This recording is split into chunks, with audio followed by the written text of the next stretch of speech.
Hello hi అందరికీ welcome to Nellore రుచులు. ఈరోజైతే fish and egg masala curry ఎలా చేయాలో చూపించబోతున్నానండి. చేపల్ని చూడగానే అందరికీ పులుసు చేయాలనిపిస్తుంది కదండి. ఒకసారి అయితే ఇలా గ్రేవీగా మసాలా కర్రీ చేయండి, అందరికీ నచ్చుతుంది. మళ్ళీ ఇట్లాగే చేసుకొని తినాలని మీరే చెప్తారు. ఇప్పుడైతే బాగా నీట్గా క్లీన్ చేసి పెట్టుకున్న చేప ముక్కలను అయితే తీసుకోవాలి. ఇప్పుడు ఇందులో కొంచెం సాల్ట్, కొంచెం పసుపు, కొంచెం కారం వేసుకోవాలి. ఇందులోనే ధనియాల పొడి కూడా వేద్దాం. ఈ మసాలా పొడులన్నీ ముక్కకు పట్టేటట్టు మసాజ్ చేస్తూ కలిపి పక్కన పెట్టుకోవాలండి. ఇలా ఈ వీడియోలో చూపించే విధంగా చేప ముక్కకు అన్నిటికీ మసాలా బాగా పట్టేటట్లు కలిపి ఒక 15 నిమిషాలు నానబెట్టుకోవాలండి.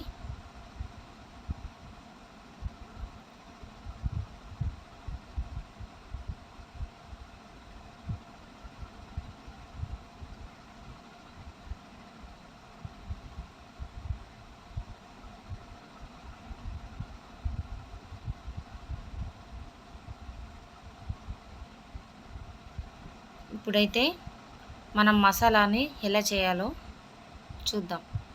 ముందుగా ఒక పెద్ద సైజు తెల్లగడ్డనైతే ఒలిచిపెట్టుకోండి. చిన్న అల్లం ముక్కనైతే ఇలా కట్ చేసుకోవాలి. ఇప్పుడు ఇందులోనే ఒక ఆనియన్ కూడా కట్ చేసి పక్కన పెట్టుకుందాం.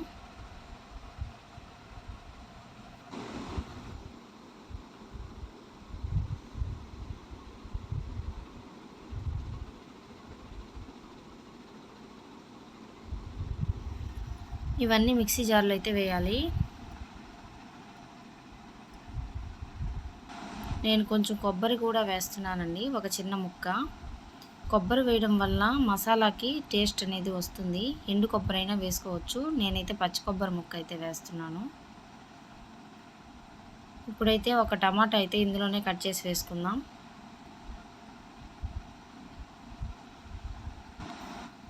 ఇప్పుడు ఇందులోనే ఒక చెక్క 3 లవంగాలు అయితే వేసుకుందాం. వీటన్నిటిని మిక్సీ అయితే పట్టుకోవాలండి. ఇలా పేస్ట్ లాగా మసాలాని ప్రిపేర్ చేసి పక్కన పెట్టుకోవాలి. ఇప్పుడైతే స్టవ్ మీద కోడిగుడ్లు ఉడుకుతూ ఉన్నాయి.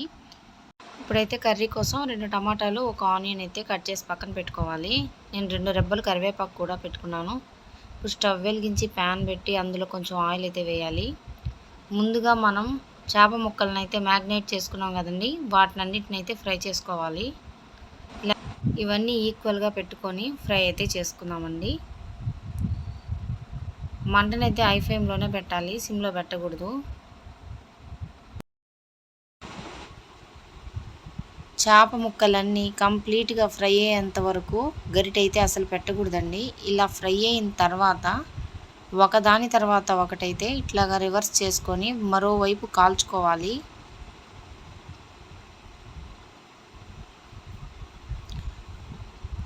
ఇలా మొత్తం ఫ్రై అయిపోయిన చేప ముక్కలను అయితే ఒక ప్లేట్లోకి అయితే తీసేసుకుందామండి. ఇప్పుడు అదే ప్యాన్లో ఆయిల్ ఉంది కదండి, అది వేస్ట్ అయితే చేయకుండా ఆ ఆయిల్లోనే మనం కట్ చేసి పెట్టుకున్న ఆనియన్స్ అయితే వేసేద్దాం.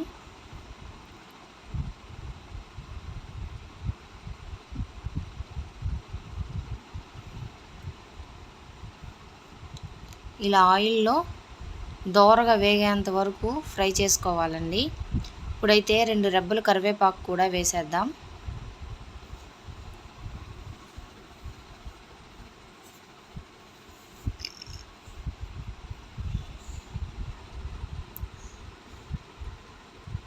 కట్ చేసి పెట్టుకున్న టమాటా ముక్కల్ని కూడా ఇందులో వేసి ఫ్రై చేసుకుందాం.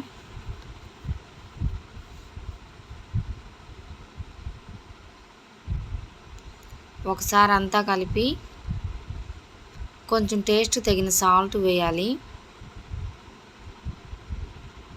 కొంచెం పసుపు కూడా వేద్దాం. మనం ఆల్రెడీ ముక్కలకి పసుపు, సాల్ట్ అనేది వేస్తున్నాం కాబట్టి ఇందులో చూసుకొని వేసుకోవాలి. ఇప్పుడైతే కాసేపు సిమ్లో పెట్టి మగ్గించుకుందామండి. ఇప్పుడైతే టమాటా అంతా మగ్గింది. ఇలా మగ్గిన టమాటాల్లో అయితే మనం ముందుగా ప్రిపేర్ చేసి పెట్టుకున్న మసాలాని అయితే వేసేద్దాం. ఇప్పుడు మొత్తం ఒకసారి కలుపుతూ ఫ్రై చేసుకోవాలి. మసాలా నుంచి వాటర్ అయితే సపరేట్ అయిపోయేంత వరకు ఫ్రై చేసుకోవాలండి. పచ్చి వాసన అనేది అసలు ఉండకూడదు.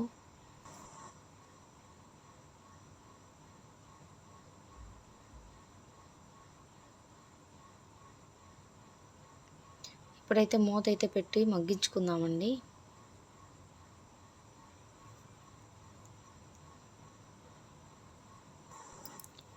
మసాలా నుంచి ఆయిల్ అయితే బయటకు వచ్చేంత వరకు అయితే ఫ్రై చేసుకోవాలి. అప్పుడే పర్ఫెక్ట్గా మసాలా వేగిందని అర్థం. ఇలా మొత్తం వేగుతూ ఉన్నప్పుడే మనం టేస్ట్కి సరిపడా కారం కూడా వేసుకోవాలి. నేనైతే ఒక 2 స్పూన్ కారం అయితే వేస్తున్నానండి. 1 స్పూన్ ధనియాల పొడి కూడా వేశాను. ఇప్పుడు మొత్తం ఒకసారి కలుపుకోవాలి.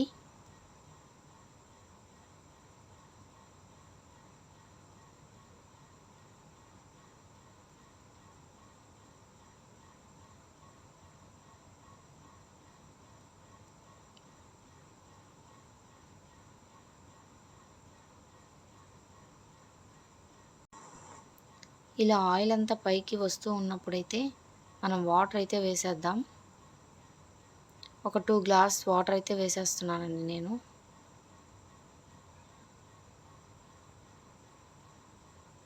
ఇప్పుడు మొత్తం వాటర్ వేసుకొని ఒకసారి అంతా కలుపుకోవాలి. ఇప్పుడైతే ఒక 5 మినిట్స్ అయితే మూత పెట్టి ఉడికించుకుందాం. ఇలా ఉడుకుతూ ఉన్నప్పుడైతే ముందుగా ఉడకబెట్టుకున్న గుడ్లను అయితే ఇందులో వేసేద్దాం.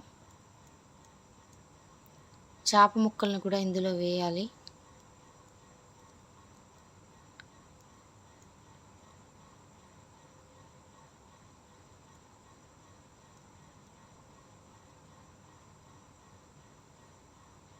ఇప్పుడు అన్నీ ఒకసారి అడ్జస్ట్ చేస్తూ గరిటెతో కలపండి.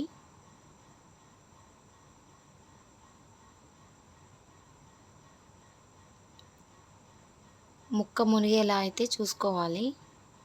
ఇప్పుడైతే ఒక 10 మినిట్స్ అయితే మూత పెట్టి సిమ్లో పెట్టి ఉడికించుకుందామండి. మూత తీసి చూస్తే ఇలా ఉడుకుతూ ఉంది కదా. ఇలా దగ్గరగా వచ్చేంత వరకు స్టవ్ని మీడియం ఫ్లేమ్లో పెట్టి ఉడికించండి. చివరిగా చిటికెడు చింతపండు రసం పోస్తే కొంచెం టేస్ట్ వస్తుందండి కర్రీ. అందుకని చాలా అంటే చాలా తక్కువ చింతపండు రసం అయితే వేయాలి. ఇప్పుడైతే లాస్ట్గా స్టవ్ ఆఫ్ చేసుకొని కొత్తిమీర చల్లుకుంటే ఎంతో టేస్టీ అయిన fish and egg masala curry అయితే రెడీ అండి. ఎంతో టేస్టీగా ఉంటుందండి. ఒక్కసారి అయితే ఇది తిని చూడండి. తర్వాత ఇంకెప్పుడైనా చేసుకోవాలన్నా మళ్ళీ ఇట్లాగే చేసుకుంటారు. ముక్క అయితే అసలు బాగా పర్ఫెక్ట్గా ఉడికిపోయిందండి. ఇలా ఫ్రై చేయడం వల్ల చెదిరిపోదు. గరిటెతో కూడా కలపొచ్చు. ఇలా దగ్గరగా ఉన్నప్పుడే మనం స్టవ్ అయితే ఆఫ్ చేసుకోవాలి. ఎగ్ అనేది వేసుకోవచ్చు, వేసుకోకుండా కూడా ఇలా ఫిష్తో గ్రేవీగా చేసుకోవచ్చండి. కర్రీ అయితే చాలా అంటే చాలా బాగుంటుంది. ఈ మసాలాలో కొంచెం కొబ్బరి వేసాం కదండి, కొంతమంది కొబ్బరి వేసుకోరు, అలా కూడా చేసుకోవచ్చు. కొబ్బరి అనేది నేను టేస్ట్ కోసం వేసాను. కొబ్బరి లేకుండా కూడా ఇది చేసుకోవచ్చు. మీకు నా వీడియో నచ్చితే లైక్ చేయండి, సబ్స్క్రైబ్ చేయండి.